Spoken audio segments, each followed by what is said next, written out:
Ya, Assalamualaikum warahmatullahi wabarakatuh. Perkenalkan, nama saya Abdurrahman Prabaswara Sidi dari T3904. Nah, jadi di video ini saya sebagai perwakilan kelompok satu akan menjelaskan mengenai sensor dan pengendali alat industri seperti itu. Ya, lanjut langsung. Ya, ini adalah anggota-anggota kami. Bisa dilihat dan dibaca. Lalu masuk masuk sensor. Nah, sensor itu merupakan komponen utama dari suatu transducer. Sedangkan transducer merupakan sistem yang melengkapi agar sensor tersebut mempunyai keluaran sesuai yang kita inginkan dan dapat langsung dibaca pada keluarannya. Nah, jadi sensor itu dapat diartikan sebagai suatu input dari suatu sistem dan outputnya itu merupakan aktuator seperti itu. Itu pengertian sensor. Lanjut ke persyaratan sensor. Nah, persyaratan sensor pertama itu adalah linearitas, yang artinya sensor itu punya standar. Kalau misalkan kita pakai suatu chart atau kendali gitu, diagram kendali, dia itu harus dalam posisi di linear atau masih di bawah kontrol gitu. Uh, Ya itu sebagai standar aja. Terus yang kedua, tidak terpengaruh temperatur. Nah, tidak terpengaruh temperatur ini, sensor ini dapat endure gitu, endure dalam waktu tahan yang lama gitu. Uh, Kecuali untuk sensor temperatur sendiri seperti itu. Lalu ada kepekaan. Nah, kepekaan ini bagaimana si sensor itu uh, gimana ya?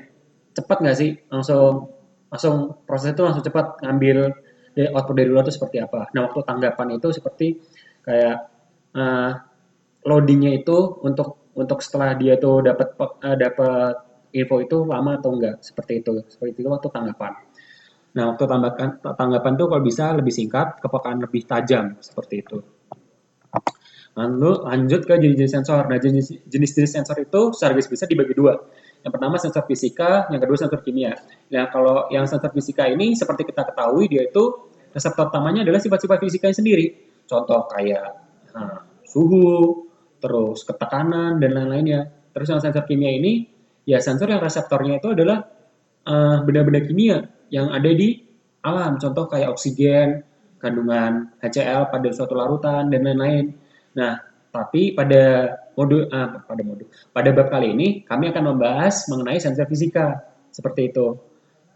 Ya, lanjut. Sensor fisika sendiri itu sebenarnya dibagi menjadi 5. Tapi sebenarnya ada 4, dibagi menjadi 4. Yang pertama itu ya sensor cahaya, suara, suhu, dan yang keempat ini sebenarnya sensor mekanikal. Nah, yang termasuk sensor mekanikal itu masuk kayak gaya dan percepatan, seperti itu. Lanjut.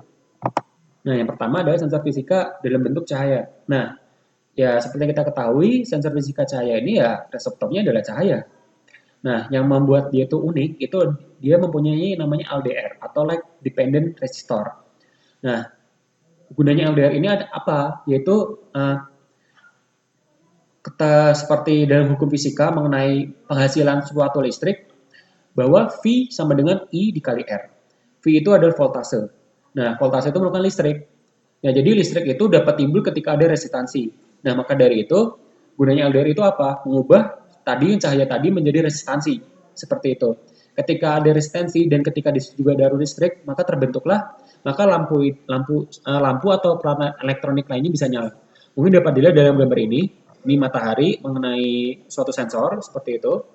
Lalu ini bisa dapat menyalakan lampu. Nah, dia itu dibuat dari bahan khusus, yaitu dari kadmium sulfida. Contohnya ya ini, dalam gambar ini bisa kita lihat itu bisa kita sebut sebagai sel surya atau panel surya, seperti itu. Lanjut ke sensor fisika atau suara. Sensor fisika yaitu suara. Sensor fisika yang kedua itu suara. Nah, jadi ya seperti yang kita ketahui, reseptor utamanya adalah suara. Jadi cara kerjanya itu adalah ketika kita mendekatkan kadang suara ke dalam sensor tersebut, di dalam sensor itu ada semacam kumparan. Nah, kumparan ini akan bergetar gitu. Nah, di getaran ini nanti akan menghasilkan akan mentransformasikan suara menjadi listrik. Nah, getaran ini mungkin kurang lebih sama kayak gendang telinga kita. Jadi ketika kita mendengar, sebenarnya gendang telinga kita itu bergetar dan bisa dapat diproses di otak kita. Nah, contohnya adalah yang sekarang saya pakai untuk merekam video ini yaitu mikrofon. Lanjut. Nah, sensor sensor selanjutnya itu ada sensor suhu. Nah, 4 jenis ya sebelum kita masuk ke situ ya kita pasti tahu bahwa sensor reseptor utamanya adalah suhu. Yang 4 jenis utamanya itu ada termokapel, RTD atau resistant temperature detector, termistor dan sensor IC. Lanjut. Nah, untuk termokapel itu Sensor yang terdiri dari dua dua batang konduktor seperti itu. Jadi yang satu diletakkan pada suhu lebih tinggi, satu diletakkan pada suhu rendah. Nah, ketika terjadi ada perubahan suhu di sini, maka terjadi perubahan resistansi.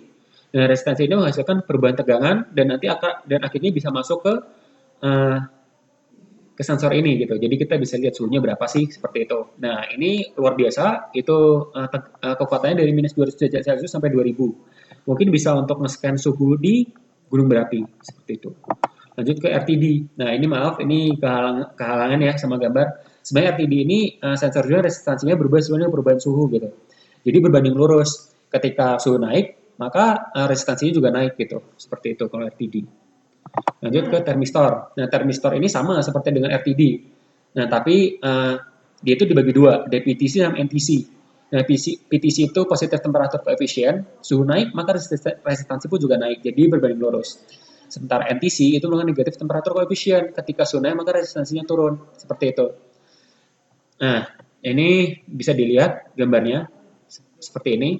Yang kalau untuk yang PTC itu bisa dinamakan dengan plus T, sementara yang untuk NTC bisa dinamakan minus T, seperti itu. Lanjut ke sensor IC. Nah, sensor IC ini merupakan sensor suhu di mana itu berbentuk chip. Biasanya dari minus 50 sampai 150 derajat Celcius, seperti itu. Nah, masuk ke sensor mekanik. Nah, sensor mekanik ini ya sensor atau transducer gitu. Yang dengan mengetahui, mengukur atau mendeteksi nilai-nilai perubahan atau gerakan mekanis dari suatu objek, misalnya percepatan, tekanan dan lain-lainnya gitu. Lanjut ke ya pergerakan mekanis, ya kita tahu lah pergerakan mekanis itu kayak apa, kayak mobil habis itu direm, habis itu pengangkatan hidrolik dan lain-lainnya seperti itu. Nah, yang pertama itu ada sensor, ya mungkin ini salah satu jenisnya sensor posisi. Nah, ini kayak vektor gitu. Jadi jadi sensor ini tuh gunanya mendeteksi posisi dari perpindahan dari titik A ke titik B seperti itu. Ya ini hukum kayak yang tadi saya katakan seperti hukum fisika menggunakan vektor.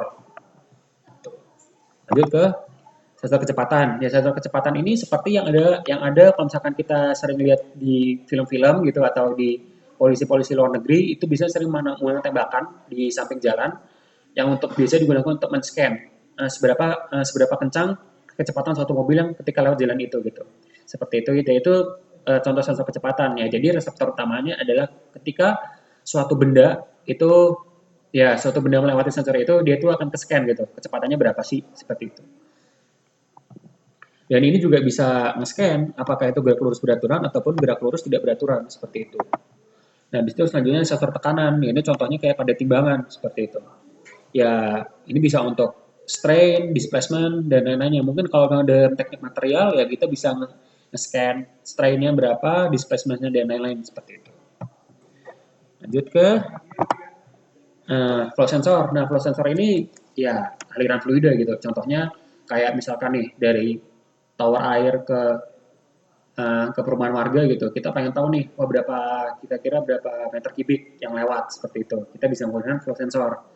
Selanjutnya ada level sensor. Nah, level sensor ini untuk nge-scan seberapa tingkatannya sih, seberapa besar atau seberapa kecilnya suatu satuan tuh melewati suatu benda gitu. Itu kita bisa menggunakan sensor level seperti itu. Seperti ini kayak tadi thermal, tekanan ataupun radiasi. Ya, itu sih mungkin kalau yang dari sensor. Ya, mungkin dari segitu dulu dari kelompok kami. Kurang lebihnya mohon maaf. Saya Abdul Prabaswara Sidi. Wassalamualaikum warahmatullahi wabarakatuh.